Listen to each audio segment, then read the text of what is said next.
Agency nurses with their little technical certificates are everything wrong with modern healthcare. Dr. Mercer said that to a room of 12 residents at 7:38 a.m. on a Tuesday, and his eyes never left Rachel Torres as she refilled the coffee in the break room, her hands moving with absolute precision, pouring without spilling a single drop, her jaw clenching so slightly that only someone looking for it would see the muscles tighten. They didn't know what was inside her head.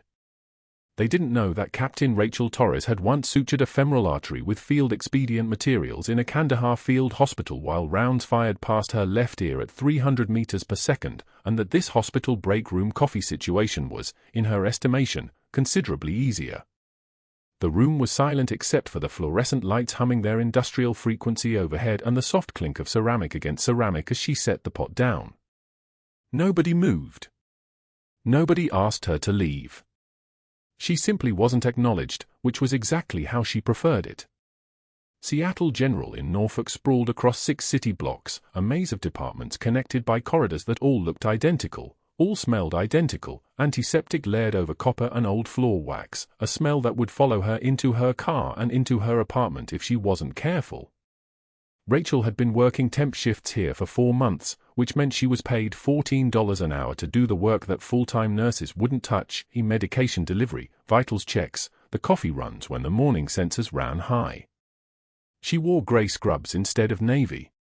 She clipped her badge to the collar of her shirt in a way that made her instantly visible as not quite staff, not quite essential.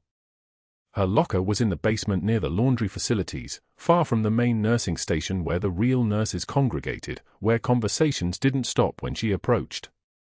She'd gotten good at moving through spaces like a shadow, efficient, quiet, noticed only when something needed doing. What Dr. Mercer didn't see when he lectured his residents about agency nurses was the way Rachel's hands moved. When she inserted an 4, the needle went in with the kind of smooth precision that came from doing something 10,000 times, maybe more. When she adjusted a patient's oxygen saturation mask, her touch was sure and economical, no fumbling, no hesitation. Her left leg carried a slight favor from a wound that hadn't quite healed right, a souvenir from Kandahar that she rehabbed every morning at 4 a.m. in her apartment before her 8-year-old daughter woke up.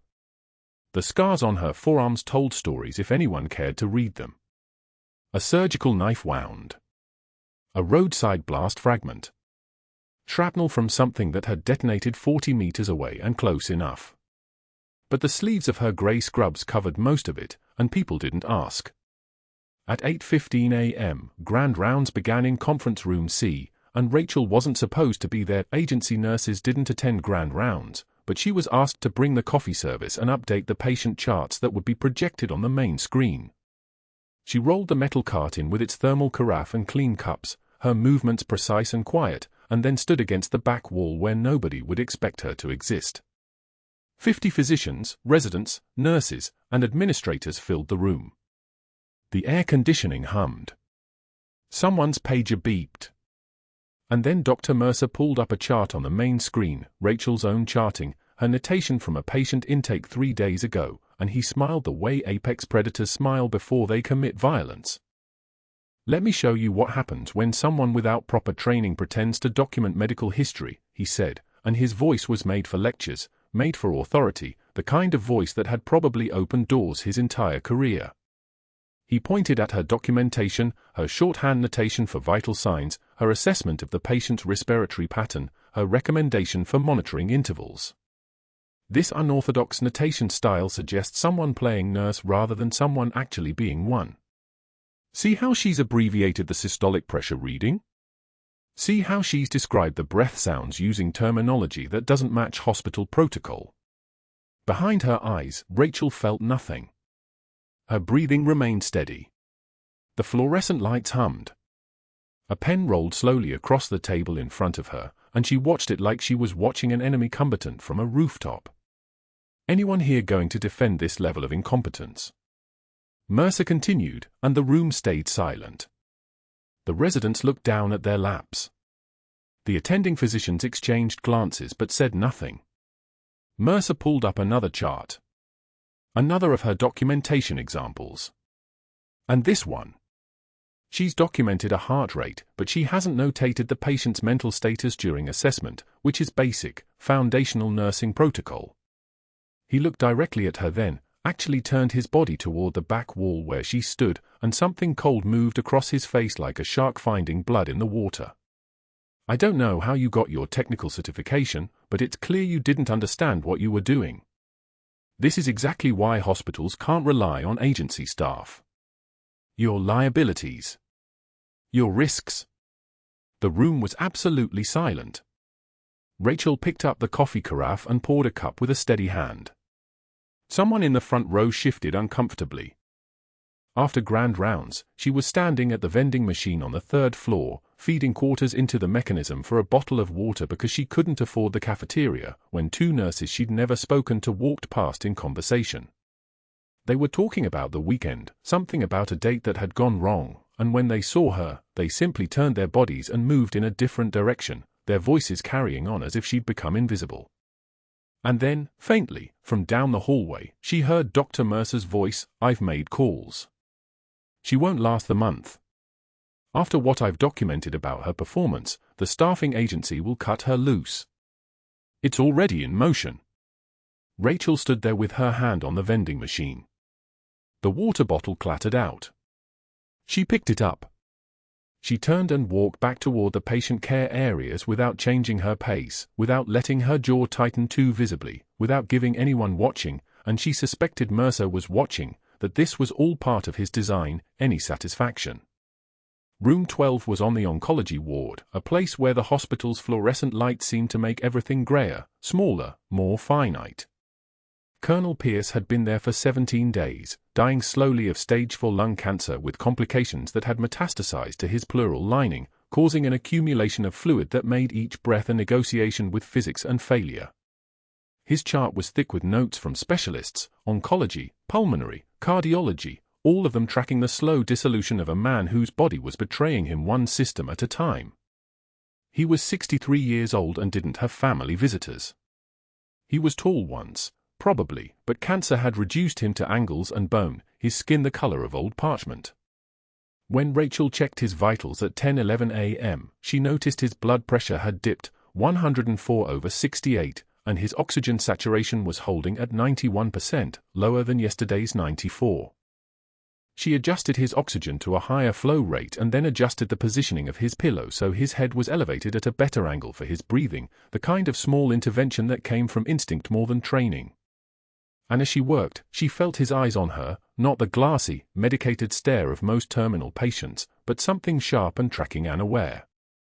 "Kandahar," he whispered. She didn't answer. She never answered that question. She simply finished her adjustment of his morphine drip and checked that his 4 lines were patent and secure. But she met his eyes for just a moment, and something passed between them, a recognition that required no words, the way soldiers recognize other soldiers even in the most unlikely places.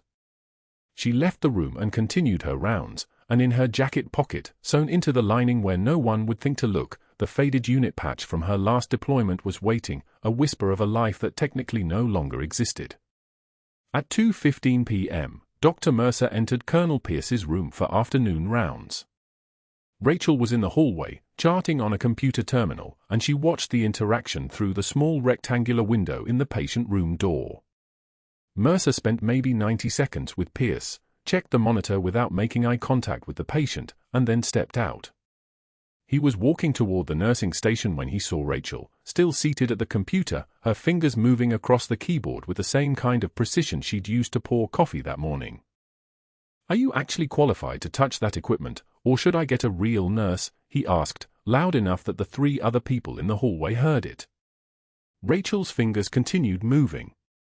She finished the sentence she was typing, saved the documentation, and then she turned to face him.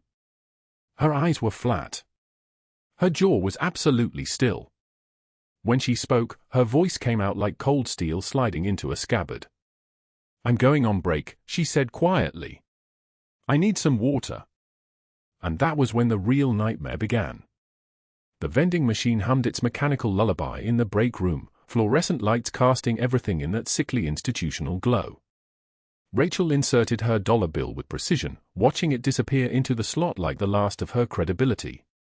The granola bar tumbled down with a metallic clank. She reached for it when his voice slid across her shoulder like a blade. Filling up on hospital food. How fitting for someone with your background. Dr. Mercer stood in the doorway, his white coat unbuttoned, his stethoscope draped like a status symbol. Behind him, 20 staff members clustered in the break room, nurses, residents, attending physicians, all suddenly very interested in the coffee station. These agency nurses with their little technical certificates, he continued, his tone conversational, almost friendly, which made it worse. Everything wrong with modern healthcare. No institutional loyalty. No real training. Just bodies filling gaps. Temporary solutions to permanent problems. His eyes locked on Rachel's face the entire time, watching for the flinch, the downward glance, the sign that he was getting to her. Rachel took her granola bar. Turned toward the coffee pot. Poured coffee with a steady hand, the dark liquid streaming into her cup without a tremor. She didn't meet his stare. Didn't acknowledge the comment. Didn't give him what he wanted. She sat at the far end of the table, her back to the room, and took a bite of granola that tasted like cardboard and determination. Behind her, Mercer's monologue continued for another 2 minutes, something about credential requirements and hiring standards, but she'd stopped listening the moment she decided not to react. That was the mistake he couldn't tolerate. Grand rounds the next morning packed Seattle General's main conference room with 50 people, attending physicians, residents, medical students, nurses credentialed to observe. Rachel sat in the back row, her charting in front of her on the desk, her eyes fixed forward. Mercer stood at the podium with a laser pointer in his hand and her charts projected on the screen behind him. Large. Detailed. Impossible to miss. Notice this, he said, circling one of her abbreviations with the red dot. This notation style is unorthodox. Irregular abbreviations. Non-standard documentation. This, he paused, letting the weight of 50 stares fall on the back of Rachel's neck, suggests someone playing nurse rather than being one.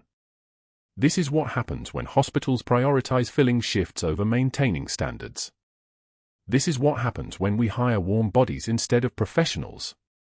He clicked to the next chart. Then the next. A narrative of incompetence he was constructing in real time, word by word, abbreviation by abbreviation. Rachel sat motionless. Her jaw tight. Her hands folded on the desk. Her face blank as a hospital wall. She could feel the shift in the room, the collective unconscious decision that Rachel Torres was somehow less than. Around her, residents scribbled notes. A few nurses whispered. One medical student leaned to another and nodded. When rounds ended, Mercer smiled. But that wasn't the worst part. The afternoon brought the vending machine again. Rachel approached the corridor junction where the machine stood humming, craving water, something cold, something to swallow down the taste of morning humiliation. 2 ICU nurses stood there, their conversation animated, their backs to the hallway. Rachel recognized them from shift change, competent nurses she'd never had words with, never had conflict with. They were discussing a patient admission when they heard her approach. The conversation died. Their shoulders tensed. They turned as a unit, blocking the machine, and kept walking past her without a word. But one of them, a nurse with dark hair and 5 years seniority, dropped her voice just loud enough for Rachel to catch it. Mercer made calls. She won't last the month. Rachel selected water from the machine. Took a long drink. The silence around her was so thick you could operate in it. She remained still, her exterior betraying nothing of the calculation happening beneath the surface. Mercer was escalating. Not just public mockery. Not just professional sabotage. Now he was working his network, making calls, turning allies into weapons. She heard footsteps approaching from the supply room. Heard his voice before she saw him. Dr. Mercer appeared with 3 residents trailing behind him like remoras around a shark. He cut her off before she could move, positioning himself between Rachel and the corridor, his body language imperial. "I've been reviewing your file, Miss Torres," he said, drawing out the title mockingly, the way he would address someone whose time was already measured in hours. "Very interesting reading. These employment gaps are suspicious. 6 months here. For months there. What exactly were you doing during these absences? The three residents watched from the nurse's station, waiting to see her reaction. Waiting to watch her crumble under pressure. Rachel met his stare with eyes the color of cold slate. She didn't blink. Didn't flinch. Didn't offer explanations or defenses or apologies. She waited, letting the silence stretch until it became its own kind of answer. Mercer's smirk started to form, that satisfied expression of a man who believed he'd finally broken through her composure. That was when she spoke. Your third diagnosis this morning was wrong. Her voice was quiet. Controlled. The voice of someone stating a fact. That patient has lupus, not anxiety. And when her kidneys fail tonight, I hope your network can explain it to her family. She turned and walked away from him, her composure absolute, her pace steady, her shoulders back. Behind her, one of the residents caught his breath. An ICU attending stood at the far end of the corridor, and Rachel watched him raise his phone to his ear, his eyes still locked on hers, murmuring something into the receiver that she couldn't hear but absolutely understood. You need to know about this nurse. That evening, Rachel was charting in the ICU at 1900 hours when her computer screen refreshed with a new note from hospital administration. A brief message requesting her presence in the HR office at 0800 the following morning. No explanation. No context. Just a timestamp and a location. She stared at the message for 30 seconds, her fingers motionless on the keyboard, her breathing controlled, her mind already 2 steps ahead of the crisis. Mercer's network was moving. The calls had been made. The sabotage was no longer passive. It was active. Systematic. Professional.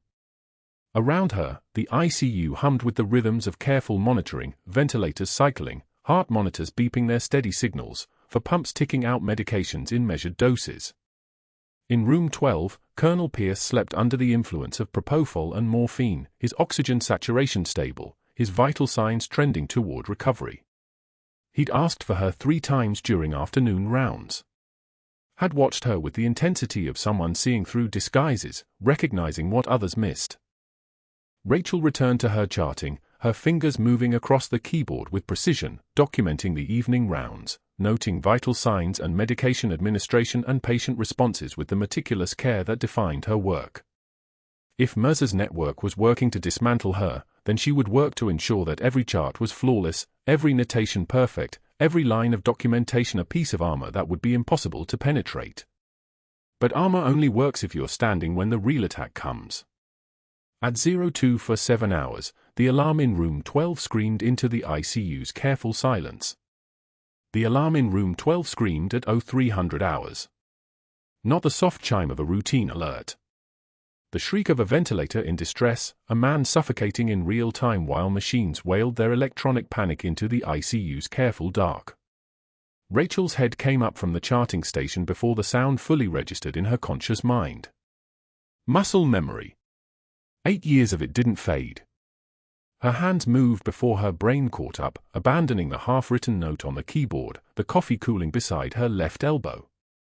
She was at room 12 in 7 seconds. 32 steps. She knew because she'd counted them every night shift for 3 weeks. Colonel Pierce lay gasping, his chest heaving like a man drowning in air. Blue lips. The kind of blue that meant his oxygen wasn't making it to his hemoglobin anymore. His trachea was deviated, pushed hard to the right side of his neck, the cartilage ring bulging against the skin. Tension pneumothorax.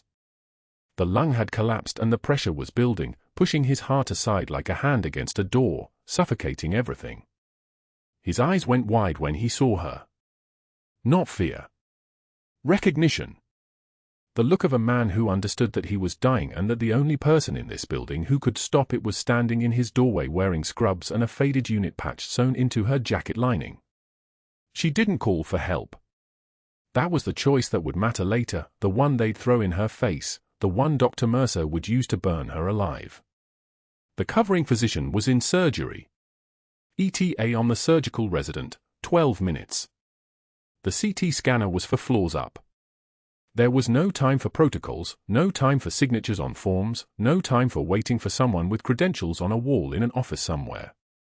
There was only the sound of a dying man and the certainty in her hands that she could fix this. Rachel pulled the thoracotomy tray from the crash cart. The surgical kit rattled as she snapped on gloves, latex snapping against skin like a gunshot in the silence. She prepped his chest with chlorhexidine, the cold solution spreading across his ribs. Her movements were fluid. Practiced. The kind of practice that came from a place that didn't officially exist, in a field hospital in Kandahar with mortar rounds shaking the walls and wounded operators bleeding out faster than triage could sort them. The scalpel felt like home in her right hand. She made the incision between the 4th and 5th ribs, a clean line from the sternum to the mid-axillary line. The skin parted. Muscle and fascia. Blood and air mixing. She opened the pleural space with her fingers, feeling for the lung, for the collapsed tissue, for the source of the pressure that was killing him. There. The air pocket. She could feel it under her fingertips, the pressure pushing back against her hand like a living thing. The hiss of air escaping when she breached it, a sound like something finally allowed to breathe after being held underwater. His oxygen saturation climbed. 72, 78.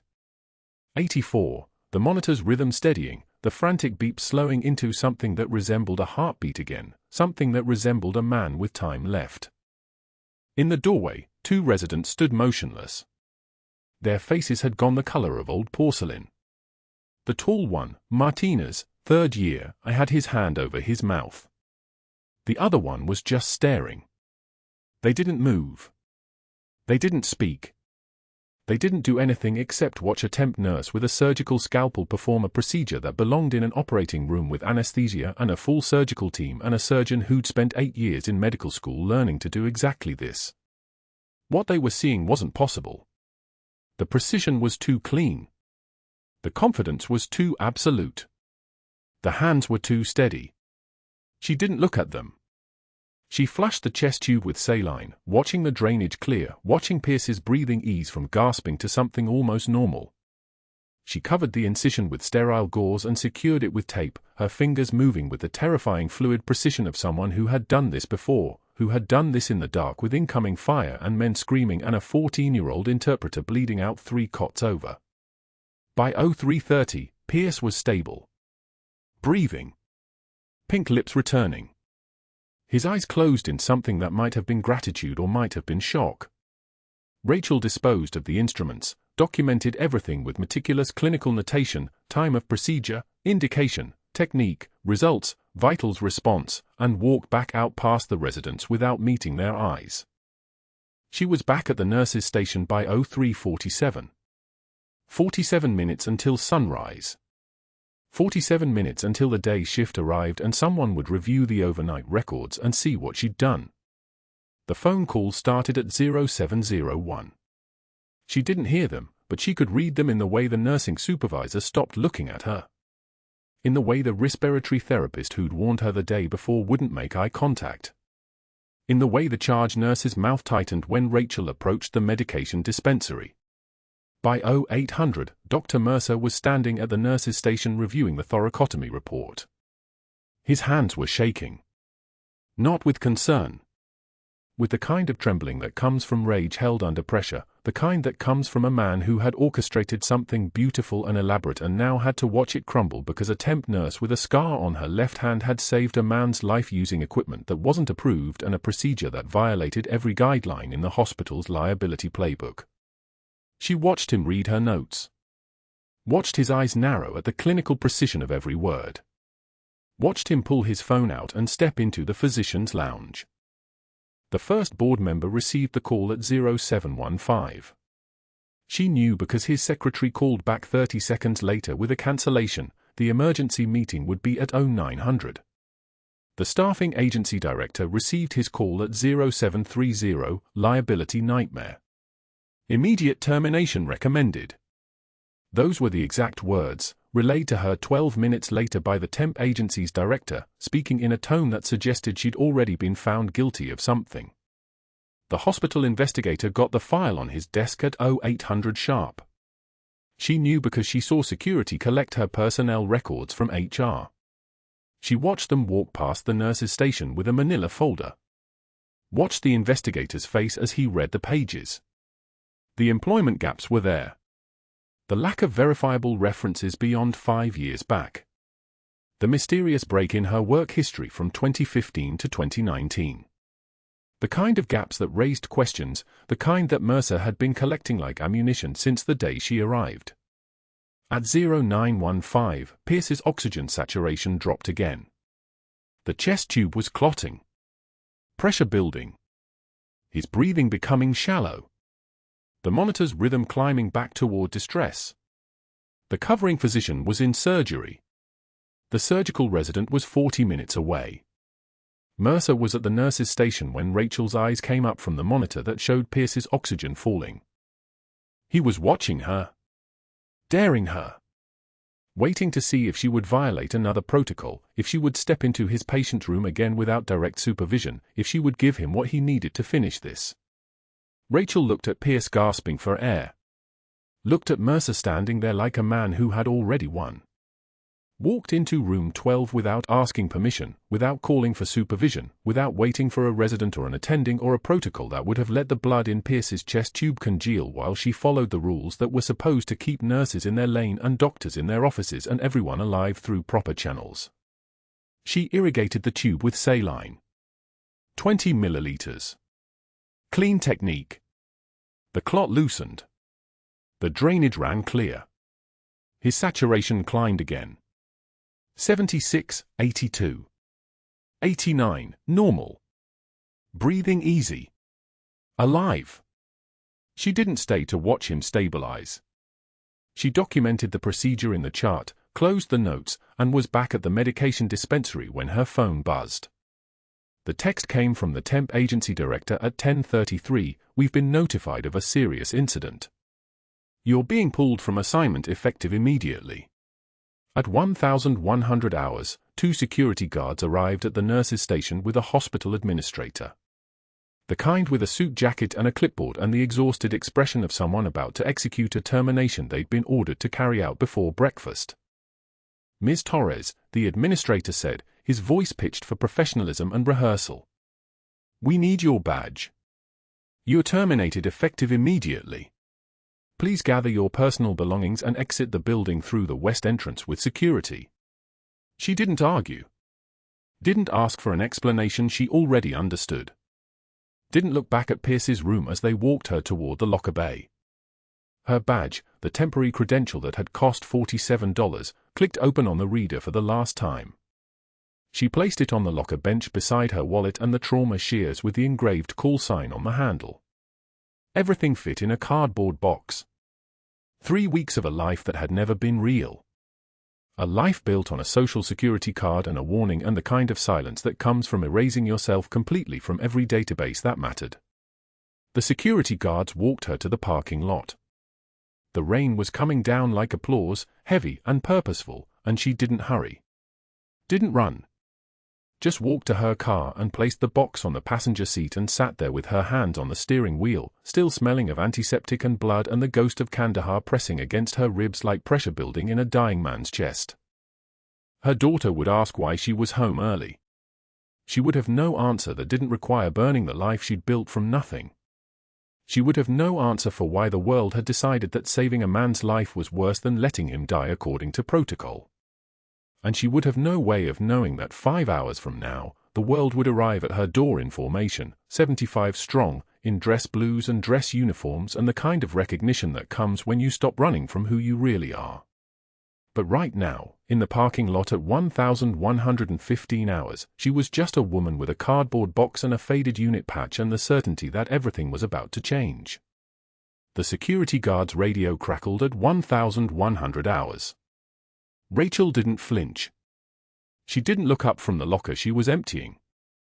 Her hands moved with the mechanical precision of someone who had packed for deployment 100 times before, scrubs folded into thirds, compression socks rolled into a cylinder, the photograph of Sophia face down so she wouldn't have to see her daughter smile while her own world collapsed. The faded unit patch stayed in the lining. It always stayed in the lining. That was the deal she'd made 8 years ago in a Pentagon basement with a man whose name she was never given. Disappear, survive, keep the patch where no one could see it, and never, ever let the world know you existed. Your badge, the security guard said. His voice wasn't unkind. He was a Navy vet. She'd seen the anchor tattoo on his wrist during her first week, and something in the way he wouldn't quite meet her eyes told her he knew. Or at least suspected. The kind of knowing that came from recognizing the way certain people moved. The way certain people breathed under pressure. Rachel unclipped her Seattle General Hospital badge and placed it in his palm. She didn't speak. Speech was dangerous right now. Her throat felt like someone had poured concrete into it, and if she opened her mouth, something would crack open that she couldn't afford to let break. Not here. Not in front of 3 residents and 2 nursing assistants who'd stopped their charting to watch her be escorted through the corridor like a prisoner. The cardboard box was lighter than she expected. Everything she'd built in Norfolk for 8 years fit inside 24 square inches of recycled paper. She held it against her chest as she walked toward the elevators, her compression socks making almost no sound on the linoleum. That was training talking, the way to move through a space so you didn't announce yourself, so you existed in the margins where people's eyes slid right past you. But not all eyes slid past. In room 12, as she passed the open doorway, Colonel Pierce was watching through the window with the clarity of a man running on pure oxygen and morphine-cut awareness. Their eyes met for less than a second. His were sharp as a blade. His lips moved without sound, but she read it clearly, Valkyrie. The call sign she'd earned on a burning night in Kandahar when 16 operators were bleeding out and the field hospital's combat casualty care point had been overrun, and she'd walked into the fire anyway, again and again, pulling bodies toward cover while 7.62 rounds splintered the walls around her. She'd pulled 16. The 16th had barely survived. His name was Colonel Marcus Pierce, and he'd spent the last 8 years wondering if she was real or if the morphine dreams had been that convincing. The elevator doors slid open. Rachel stepped inside. The cardboard box pressed against her sternum. She didn't let it fall. Didn't let her shoulders drop. Didn't let her breathing change, even as the fluorescent lights hummed above her head like a funeral dirge and the elevator descended toward the parking garage where her 10-year-old Civic waited in spot CR47, the one farthest from the entrance because she'd always been careful about exits. The drive home was silent. The box sat on her passenger seat, and she drove with one hand while the other gripped the steering wheel hard enough that her knuckles went white. Norfolk in October looked like every other American city pretending that everything was normal, that the rain hammering the windshield wasn't matching the rhythm of her pulse, that somewhere in the Pentagon a file marked classified was being updated and somewhere else a general was reading a report about an operative who'd blown her cover by saving a colonel's life with an improvised surgical procedure that should have cost her everything. She'd made one mistake. One moment where the training cracked and she'd let herself believe that being a good nurse was enough. That competence could hide her. That if she just kept her head down, refilled coffee, absorbed insults, accepted the role of expendable agency staff, she could live in this life she'd built. Sophia's school tuition, the apartment in a safe neighborhood, the cycle of shifts that made her invisible, 8 years of careful construction, and Dr. Mercer had dismantled it in 72 hours with phone calls to people who understood how to use institutional power like a weapon. The apartment was quiet when she got home. The cardboard box landed on the kitchen table. She sat down beside it without taking off her scrubs, her compression socks still clinging to her calves, and the weight of it finally hit her. Not the weight of being fired. The weight of what came next. The weight of the lies she couldn't maintain and the truth she couldn't tell. 8 years ago, a man in a Pentagon basement had handed her a social security card and a file folder containing her new name, her new history, her new life.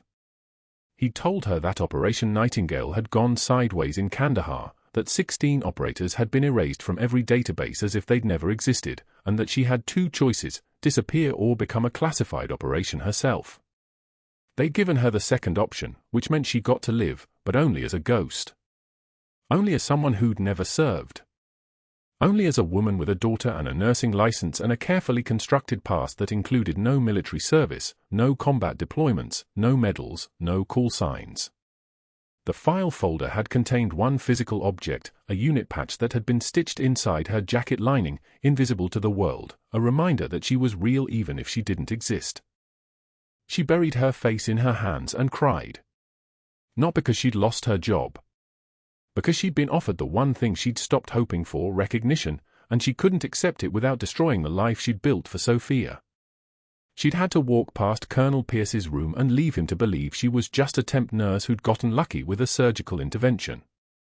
She'd had to maintain her composure while security escorted her toward the parking garage because showing emotion meant showing strength, and showing strength meant asking questions, and asking questions meant everything she'd built would collapse. At 15:15, the key turned in the front door. Sophia's voice came first, high and bright, still carrying the uncomplicated joy of a third grader who'd made it through another day without understanding how fragile everything was. "Mommy? I got 100 on the spelling test and Mrs. Chen said I could be the line leader for the whole week," and she stopped.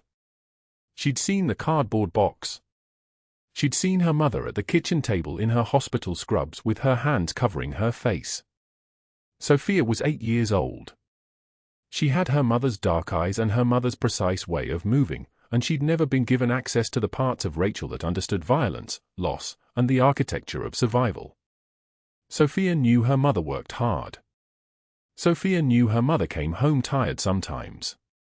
Sophia knew they had enough money for the apartment and the good school and the field trips, and that was enough in the way children's understanding of enough always is. "Mommy? Why are you home early?" Sophia's voice was small now, suddenly uncertain in the way children become when they sense something breaking in the adults they depend on. Rachel lowered her hands. She looked at her daughter, really looked at her, and she had no answer that didn't require saying the one thing she'd promised she'd never say. That her mother wasn't just a nurse. That her mother had been Captain Rachel Torres, Combat Medical Corps, attached to 5th Special Forces Group in Kandahar Province, and that she'd made a choice 8 years ago to erase that part of herself and become someone safe, someone ordinary, someone her daughter could love without understanding that love was built on a lie so fundamental that it had become the entire foundation of who Rachel was allowed to be. "I had a difficult day at work," Rachel said finally. It was true. It was a fraction of the truth, which made it the kind of lie that tasted like ash on her tongue. She pulled Sophia close, and her daughter's weight against her chest felt like the only real thing in a life constructed from classified documents and new identities and warnings whispered in Pentagon basements. At 1600, Sophia was in the living room doing her homework when she suddenly called out, her voice carrying the particular quality of a child who'd noticed something extraordinary. "Mommy? There are soldiers on our lawn." Rachel's breath caught. She didn't move. She didn't run to the window. She sat very still at the kitchen table, the cardboard box still sitting beside her like a prophecy finally coming true, and she understood with absolute certainty that the 5-hour countdown had begun. The world was arriving at her door, and she was about to learn whether Captain Rachel Torres had ever really died or whether she'd just been sleeping. 5 hours after her termination, Rachel was packing boxes in her kitchen when Sophia called her to the window. The rain had stopped an hour ago, but the smell of wet asphalt still clung to the air outside, that particular Norfolk humidity that made everything feel heavy and suspended in time. What Rachel saw made her hands go still. 75 Marines in dress blue stood in formation on her front lawn, their uniforms pressed so sharply they looked like they could cut glass. They were arranged in 3 perfect ranks, boots synchronized on the wet grass, and walking through the center of the formation was a 2-star general carrying a folded flag. The flag was old, service-worn, the folds practiced 1,000 times, and the general's bearing was the kind of calm that comes from having already survived the worst that war could offer. Behind them, a black sedan was parked at the curb with government plates. Rachel didn't move. She didn't blink. Sophia tugged her mother's sleeve. "Mommy, why are all those soldiers at our house?" Before Rachel could answer, Colonel Pierce appeared on the sidewalk, pushed by a young Marine in a wheelchair. Pierce was pale, moving carefully, but his eyes were alert in that way combat-tested men's eyes stayed alert even months after recovery. When he saw Rachel at the window, he smiled. Then he whispered something the general leaned down to hear, and the general nodded once, sharp and precise. The knock on the door came exactly 30 seconds later. 3 taps. Not urgent. Not threatening. Just the practice knock of someone used to being admitted into spaces. When Rachel opened the door, the general was the first one through it, and the Marines filed in behind him with the fluid precision of apex predators moving through territory they'd cleared 100 times.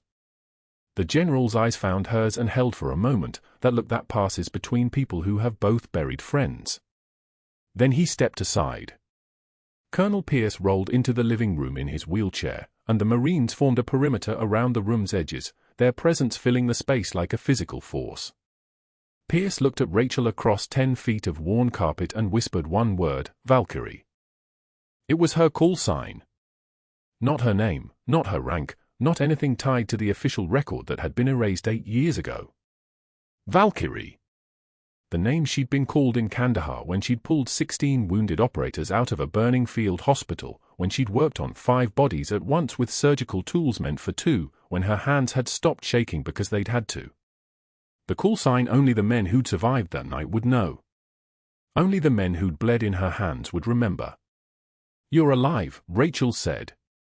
Her voice came out steady, the voice of someone who'd learned long ago that emotion was a luxury measured in milliliters of morphine and drops of blood. Because of you, Pierce said. Because at 0300 this morning, while that doctor was unreachable, you remembered your training. The general stepped forward then, and Sophia moved behind her mother's leg, sensing the weight of official things. The general's uniform carried 4 stars in the center of his chest, and when he saluted, a full, formal salute, every Marine in the room came to attention. He held it for 3 seconds. In that silence, Rachel understood that someone very high up had decided something very important. Captain Rachel Torres, the general said, and his voice carried the kind of authority that didn't need volume. The United States Marine Corps recognizes your service. A young Marine with a shaved head and the soft eyes of someone who cried easily stepped forward with a leather folder. He opened it, cleared his throat, and began to read in a voice that trembled slightly with the weight of the words, for extraordinary heroism under fire in support of Operation Enduring Freedom, Kandahar Province. This Marine is awarded the Silver Star for heroic actions on the night of October 14, 2016, when she performed emergency medical procedures under active fire, directly resulting in the survival of 16 operators who would otherwise have been killed in action. He paused. Purple Heart, for wounds received in combat. Combat Medical Badge, for service as a medical provider in a hostile fire zone. With each medal named, a Marine stepped forward and placed a small box on the kitchen table. Silver Star. Purple Heart. Combat Medical Badge. The boxes lined up like proof that Captain Rachel Torres had never stopped existing, she'd just been sleeping. That's when the front door slammed open again. Dr. Mercer came through it like a man shot from a cannon, his face mottled red, hospital security behind him in their grey uniforms looking confused and embarrassed. Mercer was shouting before he'd even cleared the doorway, his voice cracking like he was trying to maintain authority while the ground collapsed beneath him. Stolen Valor! Mercer screamed. Fraud! Do you people understand she falsified her credentials? She was nothing. A temp agency nurse playing at medicine. I have documentation. This is a federal offense. The general didn't move. He didn't raise his voice. He simply turned his head and looked at Mercer the way someone looks at a problem they've already solved.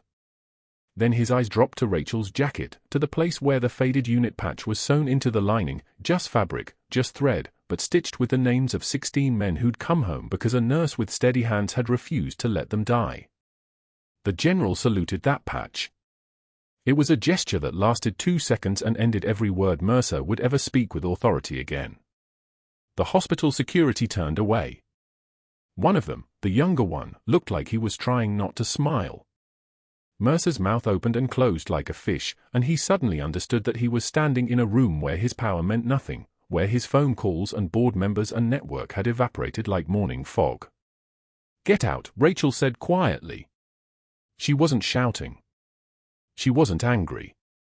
She was just a woman in a kitchen with Marines in dress blues and a general in her living room, and her voice carried the weight of someone who'd learned that authority wasn't something you claimed, it was something you earned by surviving the things that broke other people. Mercer left. The hospital security left behind him, one of them making eye contact with Rachel on the way out. An apology, wordless. The general extended his hand. When Rachel took it, his grip was warm and his palm was calloused, a man who'd done his own work, who hadn't delegated his decisions to anyone. "There's a position waiting for you at Norfolk VA Medical Center," he said. "Captain. Your rank, your credentials, everything you actually earned. No more sleeping." What the general didn't say was that a Navy vet named Chen, the hospital's IT specialist, had spent the previous 6 hours walking into the State Medical Board office with a thumb drive containing every frame of hallway footage, every deleted email, every attempt Mercer had made to fabricate evidence against Rachel. Chen had handed that drive to an investigator who happened to be a former Marine, and that investigator had opened the files one by one. Dr. Mercer projecting Rachel's chart during grand rounds, his voice dripping with contempt. Mercer on his phone outside the supply room, saying, "I want her gone by Friday." Mercer logging into the security system, finding the thoracotomy footage, hitting delete. Chen had told the investigator only 6 words, "I know what a combat medic looks like, and I know what a coward looks like." By midnight, the medical board had opened a formal investigation. By morning, 3 board members were being interviewed. By the end of the week, Mercer's medical license was suspended. By the end of the month, it was revoked permanently, evidence tampering, fraudulent reporting, deliberate obstruction of care. His power network dissolved the moment the truth arrived. Phone calls went unreturned. Board members developed sudden memory loss. The system that had protected him for years collapsed because someone who understood what loyalty meant had decided to act. 6 months later, Rachel Torres, Captain Rachel Torres, RN, BSN, Combat Medical Badge, walked into Norfolk VA Medical Center at 0630 and clipped her badge to her scrubs. Her real name was on it. The faded unit patch was framed on her office wall now, alongside the Silver Star citation. Her daughter understood now why her mother had disappeared, why she couldn't talk about it, why certain sounds made her very still and very alert. Sophia was 9 years old, and she knew her mother was a hero. On hard nights, when the nightmares came, that knowledge was enough to help Rachel breathe through them. Dr. Mercer drove an unmarked medical supply van now, delivering boxes of pharmaceuticals to hospital loading docks across Norfolk. He wore a polo shirt with a company logo and never met the eyes of the nurses who signed for his cargo. One Tuesday morning, he pulled into the VA loading dock, and Rachel was there signing for a shipment. He froze. She looked at him with that same flat, cold stare from the break room a lifetime ago, and in that moment, Dr. Mercer understood something he'd never understood before: some people weren't broken by power. They were strengthened by it. She signed the tablet, handed it back, and said nothing. He drove away and never came back. Colonel Pierce recovered fully. His left lung functioned at 82% capacity, and he returned to Fort Bragg 6 months later walking without a cane. On his second visit to see Rachel at the VA, he brought a photograph, Rachel in Kandahar, combat fatigues covered in blood and dust, surrounded by wounded operators, her face exhausted but determined. "I kept this," Pierce said. "I knew someday you'd be able to see it again." They hung it on her office wall beside the Silver Star. And every time a new batch of nurses came through orientation at Norfolk VA Medical Center, Rachel stood in front of them in her captain's uniform and said the same thing: "True heroism is what you do when the world stops watching." If you found this story as powerful as Rachel's hands were steady, please subscribe for more untold stories of hidden heroes. Like this video, comment below with your own experience of being underestimated, and let me know, would you have saved him, or would you have walked away?